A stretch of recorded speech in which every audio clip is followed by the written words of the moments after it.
My sister couldn't fund a lemonade stand, my brother Marcus announced to the conference room full of investors. Stick to your day job. I checked my watch. 2:47 p.m. The investment director entered through the side door, tablet in hand. Mr. Chin, your anonymous $150 million partner is withdrawing effective immediately. Marcus's phone started ringing. The pattern started when I was 8 and Marcus was 12. Dad had gathered us in his office, the one with the mahogany desk and floor-to-ceiling bookshelves. Marcus, I'm putting you in charge of planning our family vacation this year, he'd said, sliding a credit card across the desk. Real business experience. Budget management. I'd raised my hand. Can I help? This is complicated, Emily. Let your brother handle the adult decisions. Marcus had chosen a resort in Aspen. $5,000 for a week. Dad praised him for months afterward, told everyone at Sunday dinners how Marcus had executive potential. When I was 14, I'd started a small online jewelry business. Nothing major. I'd buy supplies from wholesale distributors, make pieces in my bedroom, sell them on a marketplace site. I'd made $3,000 in 6 months. I'd shown Dad my spreadsheet, tracking every expense and profit margin. He'd glanced at it for maybe 10 seconds. That's nice, sweetheart. Marcus, tell Emily about the internship I got you at Henderson Financial. Starting salary is $85,000 when you graduate. Mom had patted my hand. Maybe you can make Marcus's future wife some nice earrings for their wedding. The third memory cut deepest. I was 19, home for winter break from State University. Marcus had just graduated from Princeton, Dad's alma mater, and was starting at Henderson Financial full-time. The whole extended family came over for a celebration dinner. To Marcus, Dad had raised his glass. On track to make VP before 30. My uncle had turned to me. What are you studying again, Emily? Business administration and computer science. Marcus had laughed. She thinks she's going to be a tech entrepreneur. Watches too many Silicon Valley shows. It's good to have dreams, Mom had said in that tone that meant the opposite. I'd excused myself early. Nobody noticed. What they didn't know, what I'd never told them, was that my little online jewelry thing had evolved. By 20, I wasn't selling earrings anymore. I was consulting for e-commerce businesses, helping them optimize their supply chains and profit margins. By 23, I'd saved $180,000. That's when I met Julian Reeves at a tech networking event in Chicago. He was launching a cybersecurity startup and needed operational infrastructure expertise. I became a silent partner. No publicity, no social media presence, just quarterly board meetings under an LLC name. Dad had asked what I was doing for work around that time. Consulting, I'd said. Like at a firm? Freelance. He'd frowned. You should talk to Marcus. Henderson might have something entry-level. Filing, maybe administrative work. I'd smiled. I'm okay for now. Marcus had gotten engaged when I was 26. Ashley came from money. Her father owned a commercial real estate company. The engagement party had 200 guests.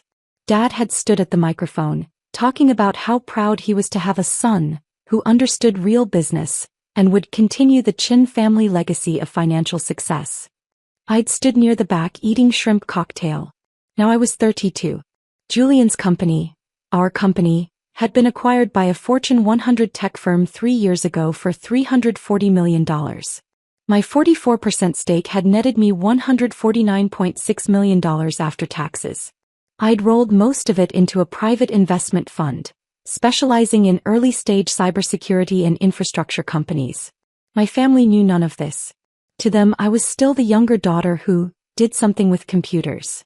They thought I worked a mid-level corporate job, maybe making $75,000 a year. I lived in a modest condo downtown, drove a 5-year-old sedan, wore simple clothes. Marcus, meanwhile, had worked his way up to SVP at Henderson Financial.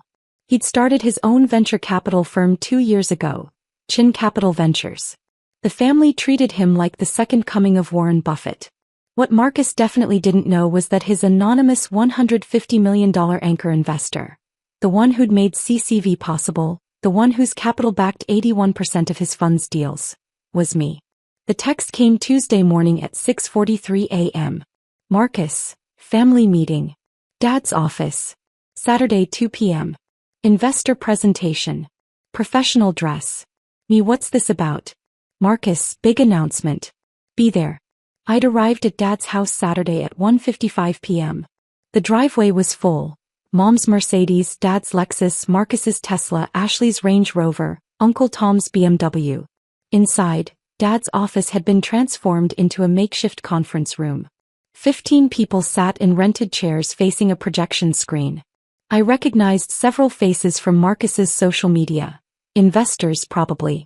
Dad sat in front, beaming. Mom stood by the refreshments table, playing hostess. Marcus stood by the screen, clicker in hand, wearing a navy Tom Ford suit. Nobody had told me this was an investor pitch. I was wearing black pants and a simple blouse. Professional but not board meeting professional. Emily. Mom's voice had that edge. You're late. It's 1:58. We started networking at 1:30. Marcus, go ahead and begin. I'd taken the last seat in the back row. Marcus clicked to his first slide. Chin Capital Ventures, Q3 Growth Strategy. Thank you all for coming, he'd started. Today I'm presenting CCV's expansion plan. With our current $150 million in managed capital, we're positioned to dominate the emerging tech investment space in the Midwest. Dad had nodded approvingly. Uncle Tom whispered something to the man next to him. Marcus clicked through slides showing portfolio companies, projected returns, market analysis. It was competent work. Not brilliant but solid. As many of you know, Marcus continued, CCV's success is built on the Chin family's 3-generation legacy of financial excellence. My father started with nothing and built a fortune through Henderson Financial. I'm following that path. He clicked to a new slide. Family values equals business values. Smart capital allocation runs in our blood. Some people have it. Some don't. His eyes flicked to me for half a second. You can't teach business instinct. A few investors nodded. That's why I'm confident in announcing CCV's Series B internal funding round. We're raising an additional $50 million from qualified family investors and their networks. This is your opportunity to join a proven winner. Dad was practically glowing. Marcus took questions. Someone asked about risk management. Someone else asked about exit strategies. He handled them well enough. Then Gerald Morrison, I recognized him from LinkedIn, senior partner at Morrison & Associates, raised his hand. Marcus, I've reviewed your portfolio. Strong picks. But I notice 81% of your deals are backed by a single anonymous LP. That's significant concentration risk. What happens if that partner withdraws? Marcus hadn't missed a beat. That investor has full confidence in CCV's direction. We have an ironclad 5-year commitment. No withdrawal risk. My phone was in my bag. I knew exactly what that commitment document said. Either party could withdraw with 30 days written notice. Gerald had persisted. But hypothetically. Not a concern, Marcus cut him off. Next question. Another investor asked about competitive advantages. Marcus smiled. Honestly, comes down to expertise. Understanding markets takes years of experience. My team has that. We don't let amateurs near real capital. Like your sister. Uncle Tom called out. A few people laughed.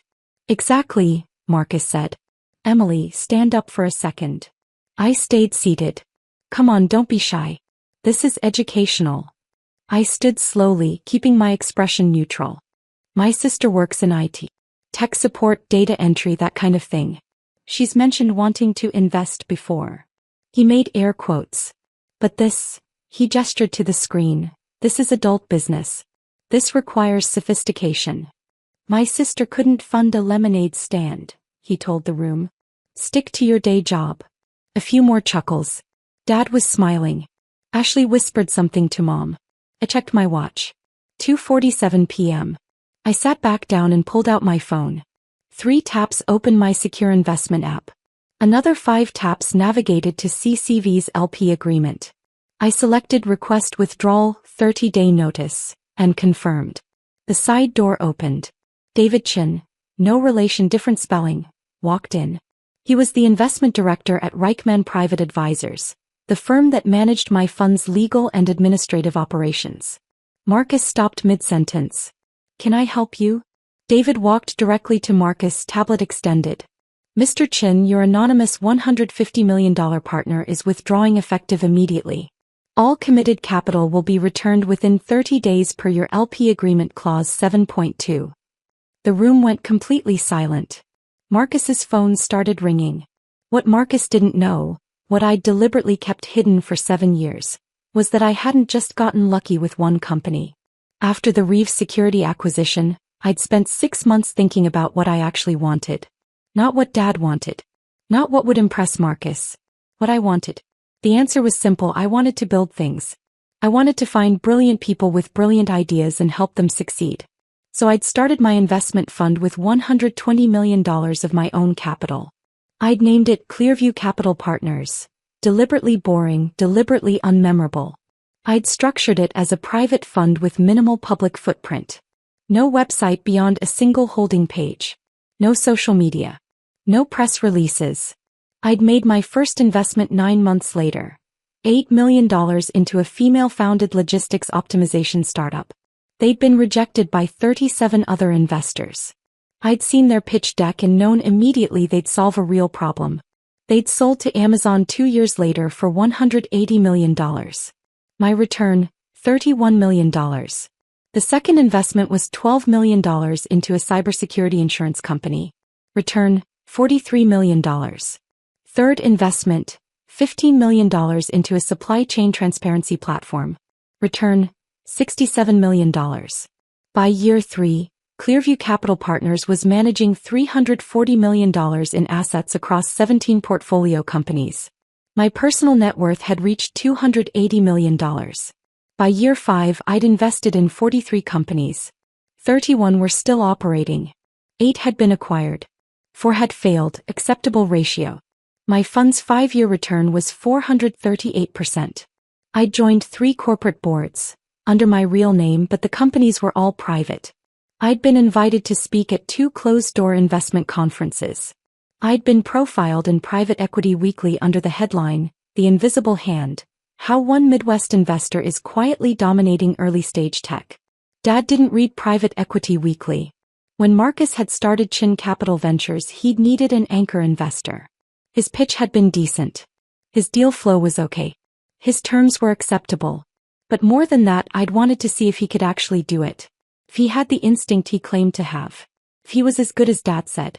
I'd committed $150 million through an LLC structure. Summit Ridge Capital Management LLC.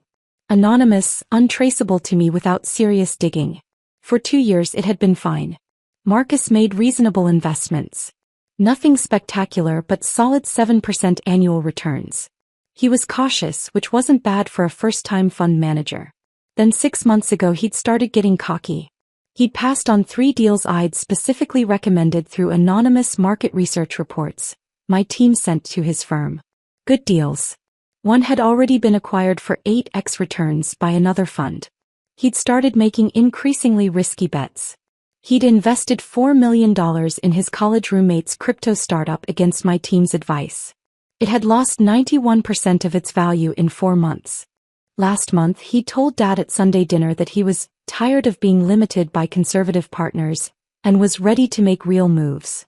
I'd started drafting the withdrawal notice that night. What had stopped me was curiosity. I'd wanted to see what real moves meant. Now, sitting in Dad's office watching David hand Marcus the withdrawal document, I had my answer. Real moves meant humiliating your sister in front of investors to look smart. Marcus stared at the tablet. This is a mistake. It's not, David said calmly. The LP submitted formal withdrawal notice at 2:47 p.m. today. Per your agreement, they have the right to immediate withdrawal with return of all committed capital within 30 days. Who? Marcus's face had lost color. Who is the LP? David glanced at me. I'm not authorized to disclose that without their permission. Marcus's phone kept ringing. He declined the call. It immediately started again. This is ridiculous. Ashley stood up. Marcus, call your lawyer. I am his lawyer, Gerald Morrison said slowly. Marcus, you told me that commitment was ironclad. It is, Marcus looked at the tablet again. There must be some negotiation possible. The LP was quite clear, David said. Immediate withdrawal. Dad stood up. Now let's all calm down. I'm sure this is just a misunderstanding. Marcus, who is this partner? I don't know. They insisted on anonymity. But they've been completely stable for 2 years, there's no reason. His phone rang again. This time he answered. Marcus Chin.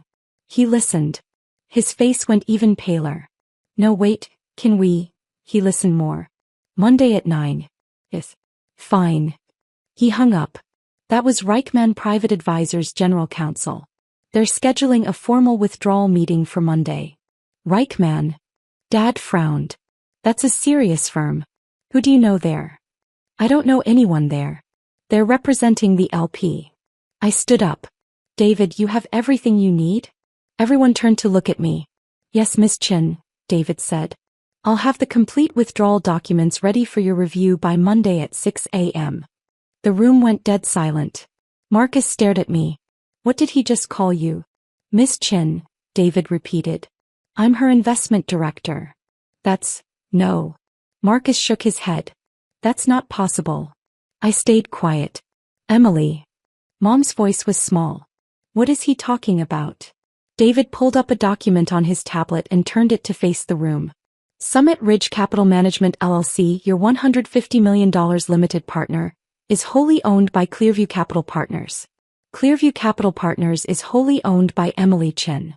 Marcus's fork, he'd been eating cheese cubes from the refreshments table earlier, dropped to the floor. That's insane, Ashley said. She works in IT. I'm a consultant, I said quietly. I never said I was in IT. Consultant for who? Dad demanded. For myself. I run Clearview Capital Partners. We manage $340 million in assets across 43 portfolio companies. Uncle Tom laughed. 43, that's ridiculous. David tapped his tablet. I can provide documentation if needed. Ms. Chen's fund has a 5-year return of 438%. She's invested in 17 companies that have subsequently been acquired, including Reeves Security, which sold to Northgate Tech for $340 million in 2022. Ms. Chen's stake in that transaction alone was $149.6 million. Nobody moved. Marcus's face had gone from pale to red. You've been my LP this whole time? For 2 years, yes. Why? I thought you might be good at this. I wanted to support family. Support. His voice cracked. You were spying on me. I was investing in you. There's a difference. Dad stepped forward. Emily, I don't understand. How long have you been doing this? 7 years actively. Longer if you count my consulting work. 7 years, Mom repeated. And you never told us?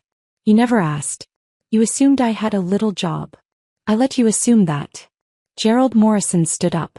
Marcus, I need to speak with you privately. This changes the risk profile significantly. 2 other investors stood up as well. One was already on his phone. Marcus grabbed his phone. Emily, we need to talk about this. You can't just. I can, I said. It's in the LP agreement you signed. Clause 7.2. Either party can withdraw with 30 days written notice. But why now? I looked at him directly. You stood in front of investors and told them I couldn't fund a lemonade stand. You used me as an example of someone too stupid for adult business.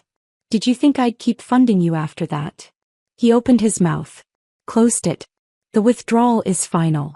You'll have all committed capital returned within 30 days. After that, Chin Capital Ventures is your responsibility. I can't run the fund without that capital, Marcus said quietly.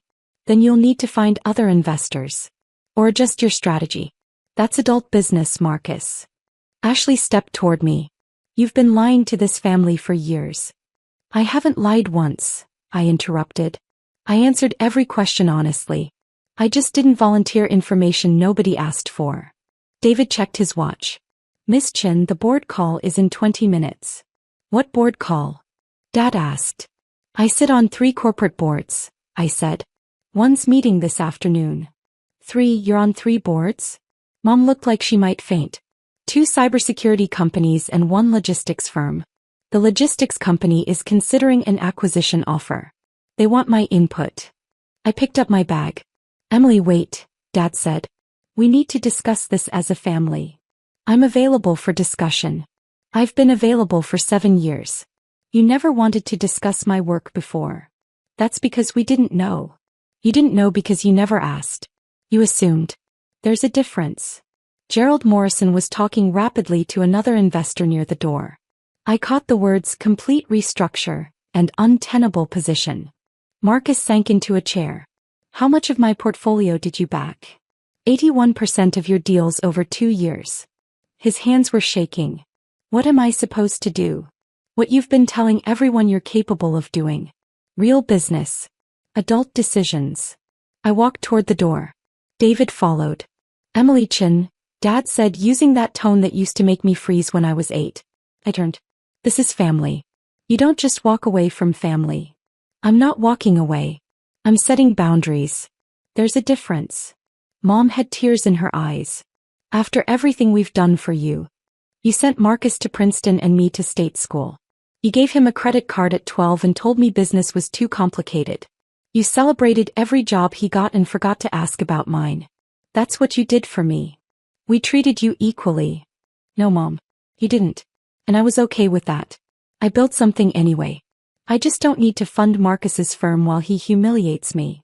I walked out. Behind me, I heard Marcus's phone start ringing again. Immediate consequences, 48 hours. By Monday morning, my phone had 63 missed calls from family members. I didn't return them.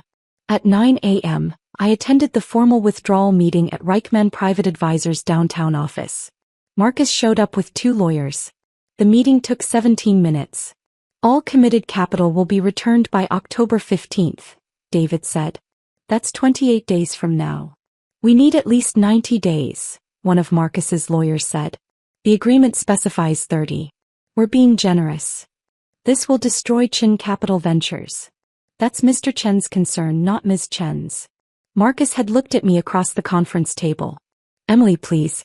We can work something out. I'll apologize publicly. I'll make it right. The decision is final. I'm your brother. You're also a fund manager who violated professional respect. If I kept funding you after that, I'd be a bad investor. By Monday afternoon, 3 of Marcus's other investors had withdrawn their commitments. Smaller amounts, $3M, $5 million, $2 million, but enough to matter. Gerald Morrison called me Tuesday morning. Miss Chin, this is highly irregular, but I wanted to reach out directly. I'm representing several investors who are concerned about CCV's viability. That's not my concern anymore. I understand. I also wanted to apologize. The comment I made on Saturday, like your sister, was inappropriate. I didn't know. Nobody did. That was intentional. May I ask why? Because it was easier. If my family knew, every conversation would be about money. This way I could focus on work. And now they know. So I'll deal with that. By Thursday, word had gotten out in the investment community. I started getting LinkedIn messages. Heard you're the silent force behind CCV. Impressive discretion. Would love to discuss potential LP opportunities with Clearview Capital. Did Marcus Chin really not know? That's legendary. Escalating consequences, week 2 to 3. Marcus called on day 12. I answered. I need to close CCV, he said. No greeting. Without your capital and the other LPs who pulled out, I can't meet my fund obligations. What about the Series B you were pitching? Nobody's investing. Word got out about the withdrawal.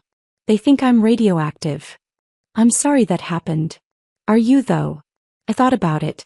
I'm sorry your fund is closing. I'm not sorry I withdrew. Dad says I should sue you. For what? Exercising my contractual rights. He was quiet. He's really angry. He says you embarrassed the family. I withdrew capital from an investment that wasn't meeting my standards. That's business. You did it because I insulted you. Yes. Those 2 things can both be true. He hung up. By week 3, the family dynamics had shifted noticeably. Sunday dinners, which I stopped attending, apparently became tense. Mom texted me daily. Your brother is devastated. Dad won't even talk about you. This is tearing the family apart. I didn't respond. Uncle Tom called. Emily, I need to apologize. The comment I made about you at the presentation was out of line. Okay. I also wanted to ask. I'm developing a commercial property downtown. I know you do investments. Would you be interested in?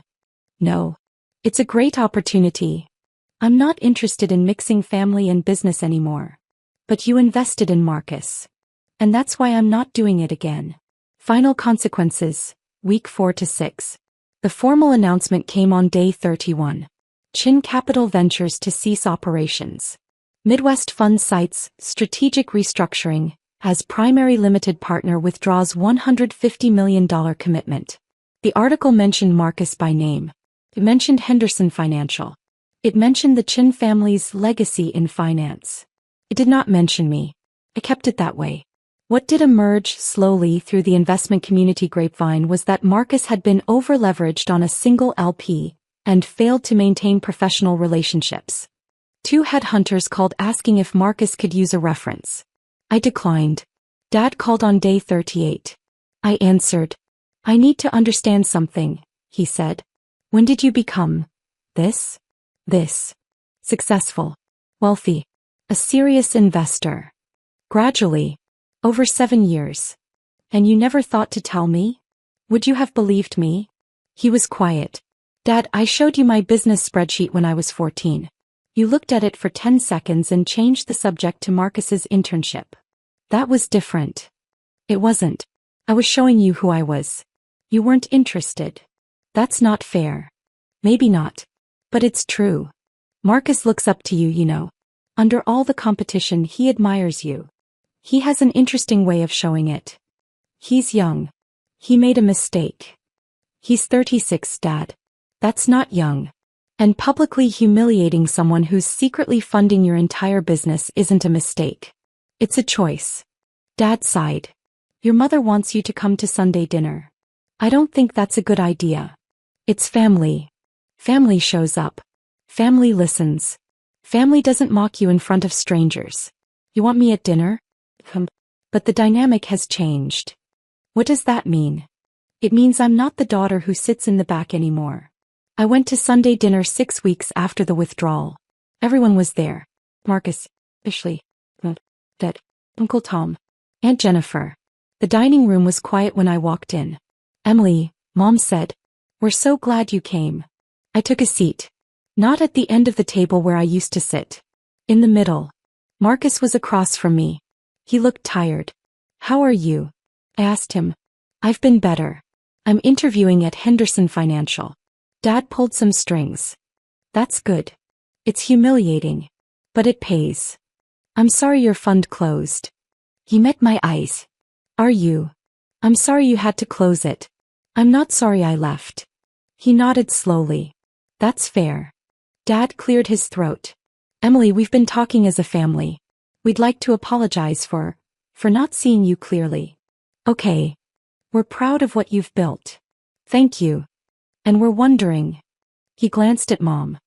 We're wondering if there's a way to move forward. As a family. I set down my water glass. I have some conditions. Conditions? Aunt Jennifer looked confused. If we're going to be family, really be family, some things need to change. Like what? Dad asked. First, no more comments about my career, my success, or my choices unless you're genuinely curious and willing to listen. That means no dismissive remarks, no belittling, no, that's nice, dear responses. Mom shifted uncomfortably. Second, if you need something from me, advice, investment help, you ask directly. No manipulation.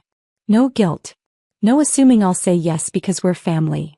That's reasonable, Marcus said quietly. Third, Marcus and I have a professional boundary now. I won't invest in anything he's involved with. That's not punishment. It's protection. For both of us. He nodded. Fourth, I'm not discussing my net worth, my portfolio, or my investment strategy at family dinners. If you're curious about my work, we can have coffee separately. But Sunday dinners are for family, not business. Agreed, Dad said. And fifth, the golden child thing stops. Completely. Marcus is talented. I'm talented. We're different. Both things can be true. The room was silent. I can work with that, Marcus said. Mom was crying. I didn't realize how much we'd hurt you. I know. That's part of the problem. Can you forgive us? I thought about it. About 8-year-old me being told business was too complicated. About 14-year-old me having my spreadsheet dismissed.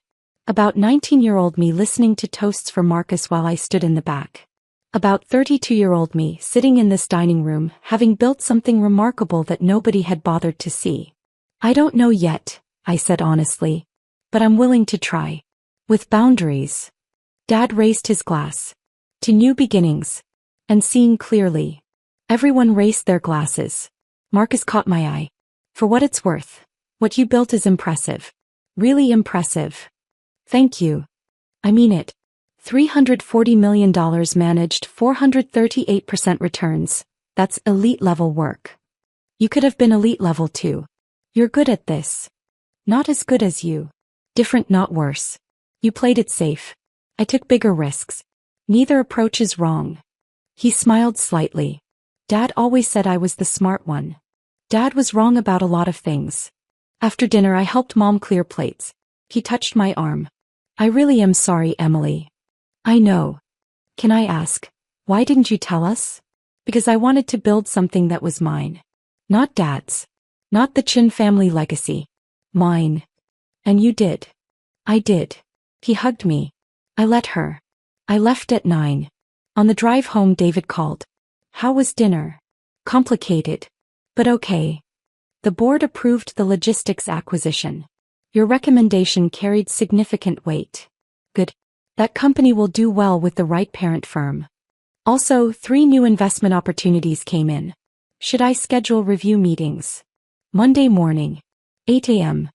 Confirmed. Miss Chin. Yes. For what it's worth, what you did took courage. I just withdrew from an investment. You stood up for yourself. With family. That's harder than withdrawing capital.